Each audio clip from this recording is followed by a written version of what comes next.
कहानी शुरू होती है क्लेटन नामी एक डिटेक्टिव को दिखाते हुए जो अब अपने काम से रिटायरमेंट लेने वाला है। डिटेक्टिव ने अपनी पूरी लाइफ में बहुत से केस सॉल्व किए थे सिवाय अपने पहले केस के, जिसमें वो एक पूरी फैमिली के मर्डर के पीछे का कातिल नहीं ढूंढ पाए। ये काम उनका पैशन था और ये छोड़ने का फैसला उनके लिए आसान भी नहीं था। वो अभी भी अपने पुराने सॉल्व हुए केसेस की फाइल्स चेक कर रहे थे, जहाँ उन्हें एक मेंटल हॉस्पिटल से आया खत मिलता है। रिटायर होने की वजह से उन्हें काम तो नहीं करना था, पर पता नहीं क्यों उनका इस केस में इंटरेस्ट बढ़ता जा रहा था। रात काफी हो गई थी, वो जागे हुए थे जब उनकी वाइफ उनके पास आकर उनके डिस्टर्ब रहने की वजह पूछती हैं। डिटेक्टिव अपने बेटे की तस्वीर उठाते हुए उनसे कहते हैं, क्या वजह हो सकती है? बस वही मेरा पास्ट, मेरा गिल्ट। पता चला है कि डिटेक्टिव की एक छोटी सी गलती की वजह से पास्ट में उनकी फैमिली का एक बहुत बुरा एक्सीडेंट हुआ था, जिसमें उनके बेटे की मौत हो गई थी और उनकी बेटी पैरालाइज हो चुकी थी, और इस गिल्ट से वो पूरी जिंदगी अपने आप को नहीं निकाल पाए। आज डिटेक्टिव की बेटी का बर्थडे भी था। सुबह होने पर वो अपनी बेटी के बेड पे बर्थडे कार्ड रखते हैं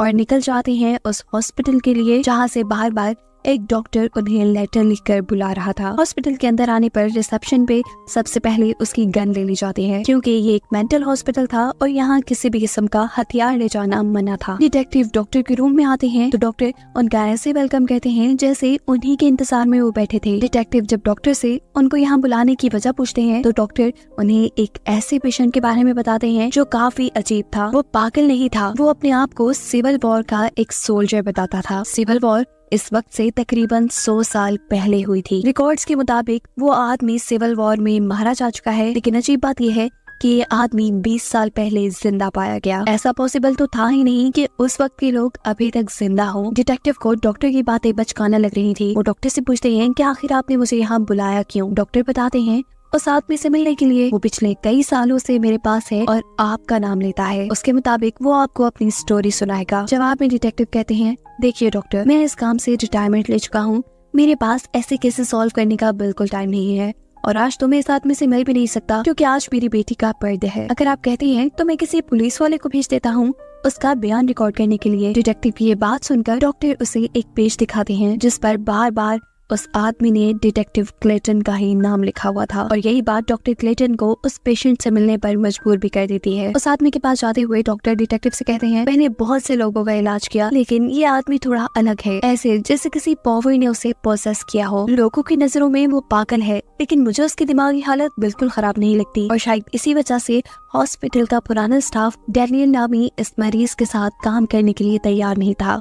डैनियल को सभी पेशेंट से भी अलग रखा गया था, जिसके पास इस टाइम सिस्टर रोज थी, जिसे डैनियल की हालत के बारे में ज्यादा खबर नहीं थी। डिटेक्टिव जब डैनियल को देखते हैं तो वो उन्हें एक लाश लगती है। वो डॉक्टर से कहते हैं, अच्छा मजाक है, मैंने ऐसी सड़ी हुई लाश जिंदगी में पहली मर्तबा देखी है।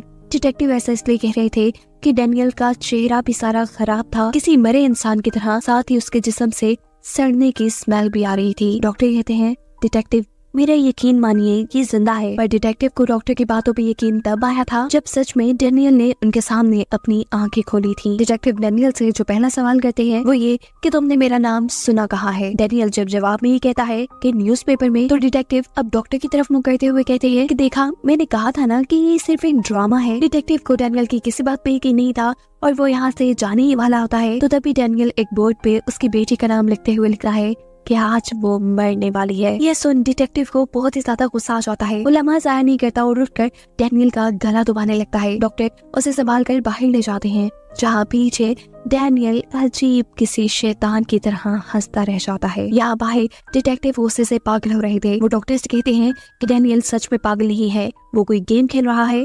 उसने पहले मेरे बारे में इंफॉर्मेशन निकाली और वो अब मुझे ही धमका रहा है। मुझे हर उस बंदे की इंफॉर्मेशन चाहिए जो इस 20 साल के पीरियड में इससे मिला था। जिसके जवाब में डॉक्टर कहते हैं कि मेरा यकीन करें, इतने सालों में इससे कोई नहीं मिला सिवाय कुछ नर्सेस के जो इससे मेडिसिन देती थी, या फिर मैं, यहाँ तक कि मुझे भी इसके बारे में ज्यादा कुछ नहीं पता।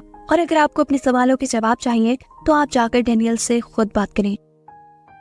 अंदर डैनियल के रूम में हमें देखने को मिलता है कि डैनियल इतनी बुरी हालत के बावजूद अचानक उठ के सीधा बैठ जाता है। सिस्टर रोज को भी यहाँ उसके पास कोई अच्छी फीलिंग नहीं आ रही थी, और जब डिटेक्टिव और डॉक्टर इस रूम में आते हैं तो वो सिस्टर रोज को बेहोश पाते हैं। होश में आने पर सिस्टर को खुद भी याद नहीं था कि वो बेहोश कैसे हुई। उनके नाक से खून भी आ रहा था, और आज से पहले उनके साथ कभी ऐसा नहीं हुआ था। डैनियल के पास आकर डॉक्टर डैनियल की कहानी पढ़ने लगते हैं, जो कि एक नर्स ने टाइप की थी। ये टाइम था सिविल वॉर का, जब डैनियल अपने मुल्क के लिए लड़ रहा था। जंग के दौरान उनके ऊपर दुश्मनों का हमला हो जाता है। इस सब में डैनियल को भी गोली लगी, लेकिन गोली के असर में वो मरा नहीं। उसे जब होश आया तो उसने महसूस किया कि वो बुरी तरह जख्मी है, पर शुक्र है कि उसकी जान बच गई थी। उससे चला भी नहीं जा रहा था। वो क्रॉल करते करते आबादी के एरिया में पहुंचा। खून ज्यादा बहने की वजह से उसकी हालत काफी खराब हो चुकी थी। वो अब एक जगह गिरकर बेहोश हो जाता है और दिखाया जाता है कि यहाँ कोई इंसान डैनियल को खींचते हुए अपने घर ले आया है। डैनियल को इस वक्त जब होश आया तो वो बेड पे लेटा था। उसके जख्म उसे बहुत ज्यादा दर्द दे रहे थे। वो जैसे ही हिलने की कोशिश करता है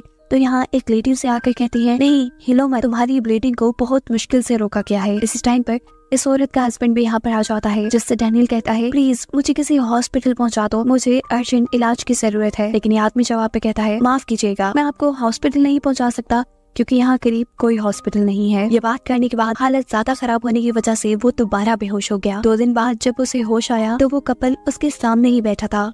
वो आदमी अब डैनियल से कहता है, देखो हम तुम्हारी मदद कर रहे हैं, तुम्हें यहाँ रख रहे हैं, इसलिए तुम्हें हमारे कुछ असूल मानने पड़ेंगे। पहला ये कि तुम यहाँ रिलीजन या गॉड की कोई बात नहीं करोगे, और दूसरा ये कि ना हमें तुम्हारा नाम जानना है ना तुम हमारा नाम जानोगे।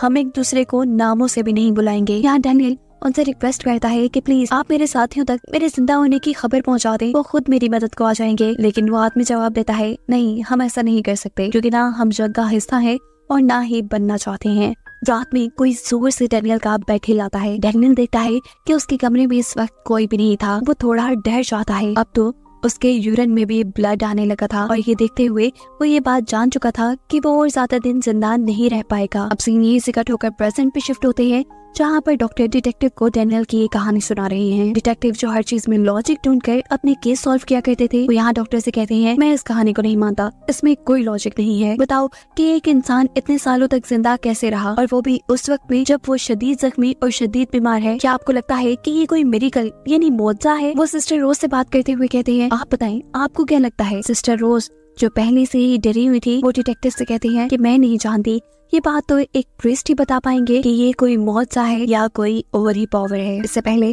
कि आप डॉक्टर दोबारा कहानी सुनाना शुरू करते, सिस्टर रोज उनसे एक्सक्यूज करके वॉशरूम के लिए चले जाते हैं, जहाँ पर उन्हें कोई अजीब सी ताकत, अजीब सा साया डरा देता है। यहाँ डिटेक्टिव डॉक्टर से पूछते हैं कि डैनियल की ये कहानी किसने टाइप की। डॉक्टर बताते हैं कि एक नर्स ने टाइप की थी, लेकिन वो ये टाइप करते ही मर गई, उनको खतरनाक किस्म का कैंसर। इन्हीं बातों के दौरान यहाँ सिस्टर रोज भी उनके पास आती है और उनसे कहती है, प्लीज ये सब जो हो रहा है इसे रोक दें। मुझे लगता है कि उस रूम में डैनियल नहीं है, उस रूम में कोई इवल पावर है। सिस्टर रोज अब इस कहानी को और सुनना भी नहीं चाहती थी। वो इन्हें यहाँ किसी प्रीस्ट को बुलाने को कहती है, लेकिन डिटेक्टिव जिसे भूत प्रेत पे बिल्कुल यकीन नहीं था, वो कहता है, नहीं हम ये कहानी आज ही पूरी करेंगे और इस किस्से को आज ही निपटाएंगे। डॉक्टर कहानी सुनाना शुरू करते हैं और पास्ट में सीन वहीं से शुरू होता है जहाँ डैनियल की हालत काफी खराब है। डैनियल अभी उसकी कपल के घर पे है और उसे इस घर में कुछ अच्छी वाइब्स नहीं आती। उसे लगता था कि ये फैमिली कोई शैतानी काम करती है। हर रोज रात को कोई अजीब सी ताकत डैनियल को डरा जाती थी, और एक रात तो एक अजीब खौफनाक सी दिखने वाली बुढ़ी औरत उसके कमरे में आकर पूरी ताकत से उसके बेड को इधर से उधर घुमा देती है। डैनियल बहुत ज्यादा डर जाता है।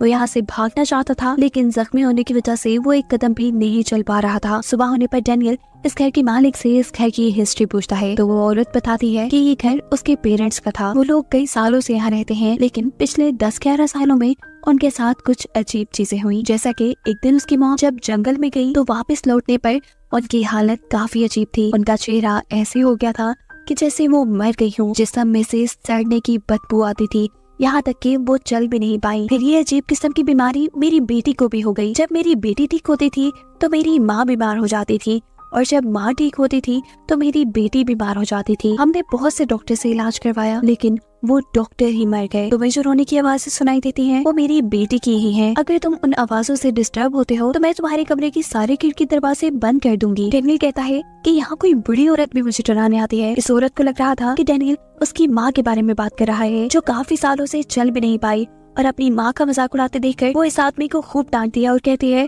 कि तुम मजाक उड़ा रहे हो हमारा। डैनियल कहता है नहीं नहीं, मैं मजाक नहीं उड़ा रहा, मुझे सच में कोई बुरी औरत डराती है। वो कोई और ताकत भी हो सकती है। जिसका ये औरत कोई भी जवाब ना देते हुए यहाँ से बाहर चली जाती है और सीन कट होकर दोबारा प्रेजेंट में शिफ्ट होते हैं, क्योंकि अभी अभी डैनियल ने अपनी कहानी में किसी इवल पावर का नाम इस्तेमाल किया था और सिस्टर रोज को भी ये मामला किसी इवल पावर यानी किसी शैतानी ताकत से रिलेटेड लग रहा था। इसलिए अब सिस्टर रोज को तो उसकी बातों पे यकीन आना शुरू हो जाता है, लेकिन डिटेक्टिव उसकी बातों पे यकीन नहीं करने वाले थे। वो डैनियल से पूछते हैं, आखिर बता भी दो कि तुम हो कौन और ये सारी कहानी तुम घर क्यों रहे हो। इससे पहले कि डैनियल कोई जवाब देता, डिटेक्टिव को याद आता है कि आज उनकी बेटी का बर्थडे है, उन्हें घर वापस जाना है। वो यहाँ से निकल जाते हैं और बाहर जाने पे उन्हें पता चलता है कि बहुत तेज बर्फबारी हो रही है। वो अपने घर भी नहीं जा पाएंगे। नाचार उसे हॉस्पिटल के अंदर वापस आना पड़ता है। डैनियल की टाइप हुई सारी कहानी उसके हाथ में थी, जहाँ वो नोटिस करता है कि उसकी कहानी में बहुत से कैपिटल अल्फाबेट्स हैं, जिनको मिलाने से कुछ वर्ड्स बन रहे थे। अब वो क्योंकि यहाँ से बाहर तो जा नहीं सकते थे, तो रास्ता उनके पास यही रह जाता है कि वो इस कहानी पे ही सही से रिसर्च करें। उन्हें अब डॉक्टर पे भी शक होता है कि कहीं वो तो उससे कुछ छुपा तो नहीं रहे, इसलिए वो छुप कर डॉक्टर के रूम में जाकर वहाँ की तलाशी लेना शुरू करते हैं। उसे डॉक्टर के रूम के पीछे एक और रूम नजर आता है, जहाँ पर डैनियल की केस की फाइल्स रखी हुई थी। इस फाइल में डैनियल की पुरानी तस्वीरें थी, जहाँ डैनियल ने कई मर्तबा अपने जिस्म पर डिटेक्टिव क्लेटन का नाम लिखा था। वो अब डॉक्टर के पास जाते हैं और उनसे डैनियल का पुराना कमरा देखने की डिमांड करते हैं। यहाँ आकर डिटेक्टिव डॉक्टर से कहते हैं, अगर कुछ और भी आप इस केस के बारे में जानते हैं तो मुझे साफ साफ बता दें। जिसके जवाब में डॉक्टर कहते हैं, जितना मैंने आपको बताया यही बस मैं जानता था। और एक अजीब चीज ये भी थी कि इससे पहले डैनियल जिस हॉस्पिटल में था, उस हॉस्पिटल के लोगों ने डैनियल को वहाँ से बाहर निकाल दिया, क्योंकि उनका मानना था कि जो डैनियल के पास ज्यादा देर रहता था वो बीमार होकर मर जाता था। और उनकी बात काटते हुए सिस्टर रोज उन्हें कहती हैं कि मैं जानती हूँ डैनियल के साथ क्या मसला है, उसके ऊपर एक शैतान का साया है। वो डॉक्टर से कहती है, हमें फौरन किसी प्रीस्ट को बुलाना चाहिए, ये सब हमारे बस का नहीं है। तब डिटेक्टिव सिस्टर रोज को रिलैक्स करते हुए कहते हैं कि मुझे लगता है कि जिस नर्स ने ये सारी कहानी टाइप की थी, शायद उसकी दिमागी हालत ठीक नहीं थी। उसने इस कहानी में अपने आप से भी कुछ ना कुछ ऐड कर दिया है और साथ ही मेरे बारे में इंफॉर्मेशन भी लिख दी। अभी वो लोग यही बात ही कर रहे थे कि अचानक उन्हें डैनियल की खौफनाक सी आवाज बेसमेंट से सुनाई देती है। ये लोग जब बेसमेंट में आते हैं तो डैनियल उसी तरह अपने बेड पे लेटा था। डिटेक्टिव अब दोबारा उसकी स्टोरी उठाकर सिस्टर रोज से कहते हैं कि इसमें जितने भी कैपिटल अल्फाबेट्स हैं उनको लाइन से लिख दे। सिस्टर रोज शुरू से उस कहानी के कैपिटल अल्फाबेट्स को साथ साथ जोड़ने लग जाती है, जबकि डिटेक्टिव कहानी का आखिरी हिस्सा पढ़ना शुरू करते हैं और सीन्स दोबारा एक बार पास्ट में शिफ्ट हो जाते हैं, जहाँ इस मर्तबा दिखाया जाता है कि वो बूढ़ी लेडी जो 13 साल से बिस्तर पे ही थी, यानी चल नहीं सकती थी, वो उठकर डैनियल को डराने के लिए उसके कमरे में आती है। डैनियल उससे डरते हुए बेड के नीचे गिर जाता है। खिड़की के बाहर वो देखता है कि उस कपल की बेटी को भी कुछ हो गया था। वो दोनों रो रहे थे, जिसके कुछ देर बाद वो औरत डैनियल के कमरे से चली गई। अब इस घर का मालिक डैनियल के कमरे में आया और उसने डैनियल को उठाकर बेड पे लिटाया। उसने अब पहली मर्तबा डैनियल से डैनियल का नाम पूछा था। डैनियल के नाम बताने पर उसे याद आता है कि ये वही नाम है जो काफी दिनों से उसकी बेटी पुकार रही है। वो डैनियल से कहता है कि तुम मानो ना मानो तुम ही वो इंसान हो जो हमारी मदद कर सकते हो। वो डैनियल को बताता है कि उन्हें एक शैतान ने पोसेस किया हुआ है। ये शैतान माँ बाप की कमजोरियों का फायदा उठाते हुए उन्हें पोसेस करता है। हम तो इससे तभी छुटकारा ले पाएंगे जब कोई हमें मार दे, जिसके बाद शैतान हमें मारने वाले के ऊपर हावी हो जाएगा। और तुम्हारे क्योंकि बच्चे नहीं हैं, तुम इस शैतान से पोसेस नहीं हो पाओगे। तुम हमें मार दो, हमारी मदद करो, हमें इस दर्द भरी जिंदगी से आजाद कर दो और इसके बाद तुम भी यहाँ से निकल पाओगे। आदमी ये बात कहकर यहाँ से चला जाता है। उसकी इन सारी बातों से डैनियल बहुत ज्यादा डर चुका था। वो अब यहाँ से किसी भी तरह भागना चाहता था। रात में जब वो भागने के लिए उठ खड़ा होता है तो अचानक कोई शैतानी ताकत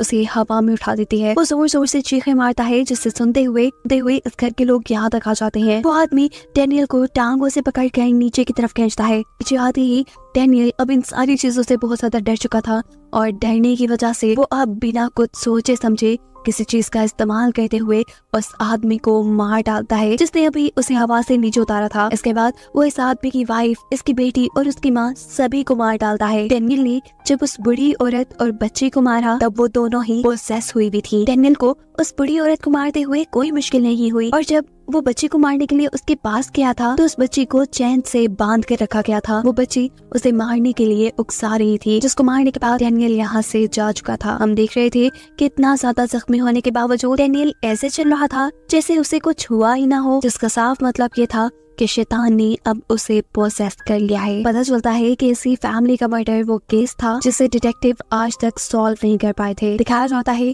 कि अब तक सिस्टर रोज भी सभी कैपिटल लेटर्स को लिखते हुए एक सेंटेंस बना चुकी थी जहाँ लिखा था आई एम इन डैनियल, यानी मैं डैनियल के अंदर हूँ। और ये हिंट दी थी असल में शैतान ने। और ये बात जानने के बाद सिस्टर रोज और डॉक्टर दोनों ही बेहोश हो जाते हैं। इस आदमी से छुटकारा पाने के लिए डिटेक्टिव अपनी गन लेने के लिए जाते हैं। वो जैसे ही गन लेकर लौटता है तो अब डैनियल उसे खड़ा हुआ उकसा रहा था अपने आप को मारने के लिए। डैनियल के अंदर असल में शैतान बोल रहा था। डैनियल के मरने के बाद वो अब डैनियल की बॉडी को छोड़कर डिटेक्टिव की बॉडी को पोजेस कर लेता, क्योंकि जैसे हमें ये बात पता है कि ये शैतान माँ बाप की कमजोरियों को टारगेट करता है, तो फिर इस मामले में डिटेक्टिव तो पहले से ही कमजोर थे। वो हमेशा से इसी गिल्ट में थे कि उनसे उनका बेटा मर गया और उनकी वजह से उनकी बेटी पैरालाइज्ड थी। डैनियल इस वक्त पर क्लेटन को समझाने की कोशिश करता है कि वो डैनियल को ना मारे वरना शैतान उसे पोजेस कर लेगा, पर डैनियल की बॉडी के अंदर मौजूद शैतान डिटेक्टिव को बार बार उकसा रहा था डैनियल को मारने के लिए, क्योंकि वो डैनियल की बॉडी में रह कर तंग आ चुका था। उसकी बात मानते हुए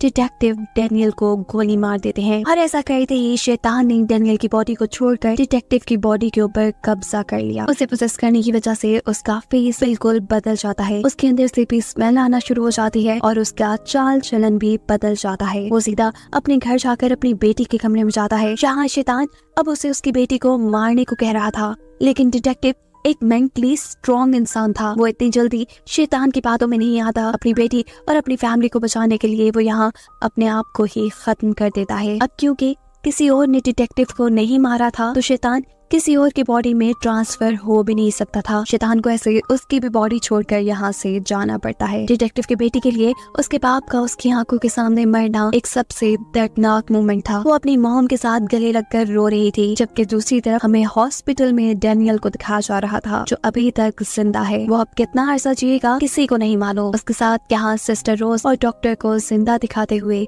ये कहानी यही खत्म हो जाती है।